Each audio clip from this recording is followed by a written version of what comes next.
नाही कारण तू तुझ्या पोराला घाबरले म्हणून. हा कारण रुद्राला तर कळलं आम्ही आईस्क्रीम वगैरे खाल्ली. आम्ही नाही खाल्ली, ह्यांनी खाल्ली ए मी नाही खाल्ली, खोटं नको बोलू.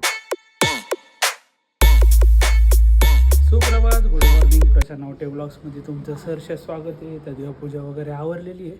आता थोडेसे पाहुणे रावळे घरी येणार आहेत कारण छोटासा एक कार्यक्रम आहे घरातल्या घरात. अचानक ठरलेलं आहे हा नियोजन. तर आपली सेल्फी बसली निवांत. चला घेऊया थोडंफार आवरून. चला तर आज पूजा केल्यानंतर सहज असं लक्ष गेलं, आता बऱ्याच दिवस झाला आपल्या या झाडाला बेलच येत नव्हतं. पूर्ण बेलाचं झाड सुकलं होतं. पण मग मस्त शेणखत टाकलं राहुलनी आणि आता छान असे बेल आले त्या झाडाला. विकतच्या बेलपेक्षा आपल्या महाराजांना आपल्याच झाडाचे बेल जेव्हा आपण वाहतो तेव्हा खूपच भारी वाटतं आणि एकदम फ्रेश बेल येते आपले. एकदम टवटवीत. थोडेसे राहिलेले पण अचानक हिवाळ्यात का असं पडलं, कोरडंच झालं होतं झाड. म्हणजे बेलच येत नव्हतं, एक पण बेल येत नव्हतं. काय राहुलने शेणखत आणलं, शेणखत टाकलं त्यामुळं असं हिरवेगार बेल आता यायला लागलं परत. तर पाहुणे येतीलच थोड्या वेळ. तर मग काय आज आली आमची आत्या आमच्या घरी. आज बऱ्याच दिवसांनी मुंबईहून आली कारण विशेष कार्यक्रम होता. मुलगी आणि त्यानंतर मुलाकडचे आले आणि त्यांचे प्रश्न उत्तर चालू झाले.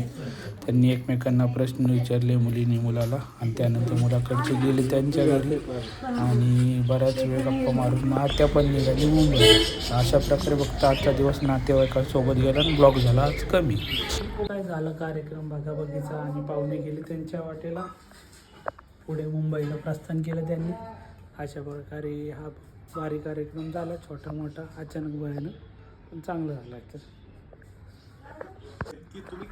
मग काय आपला आवडता शो आणि शनिवार त्यात पंजाब भाऊचा धक्का. तर मग काय आपण रुद्राच्या टॅबवर आता ते बघत बसलो. मॅडम आल्यात आत्ताच, त्यांना आता घेऊन आलो. आता मग चहा पिता पिता आता हा शो बघणार मी आणि आनंद घेणार. माझा सर्वात आवडता शो आहे कारण वर्षभर मी या शोची वाट बघत असतो. तर चला बघूया आता. चला तर मस्तपैकी आता चहा गरमागरम पितो आणि मजा घेतो बिग बॉसच्या शोची. तर चलो. तर बिग बॉस बघता बघता खूप मजा आली. त्याच्यानंतर आम्ही गेलो सोनूच्या घरी, जरा गप्पा टप्पा चेष्टा वगैरे झाली. त्यानंतर आईस्क्रीमचा बेत केला. तर असं त्याचं ब्लॉगिंग केलं नाही कारण आज निवांत बसावं म्हटलं जरा. ब्लॉगिंग केलं नाही कारण तू तुझ्या पोराला घाबरले म्हणून. हां कारण रुद्राला तर कळलं आम्ही आईस्क्रीम वगैरे खाल्ली. आम्ही नाही खाल्ली, ह्यांनी ए मी नाही खाल्ली, खोटं नको बोलू. ह्यांनी खाल्ली वाळा रुद्र. जर तू ब्लॉग बघितलास तर तुला कळेल ह्यांनी खाल्ली, ह्यांनी सगळ्यांनी. तर चला मग आजच्या ब्लॉगला आपण इथे समाप्त करूयात. व्हिडिओ आवडला असेल लाईक करा, शेअर करा, चॅनलला सबस्क्राईब करा. गुड नाईट, धन्यवाद.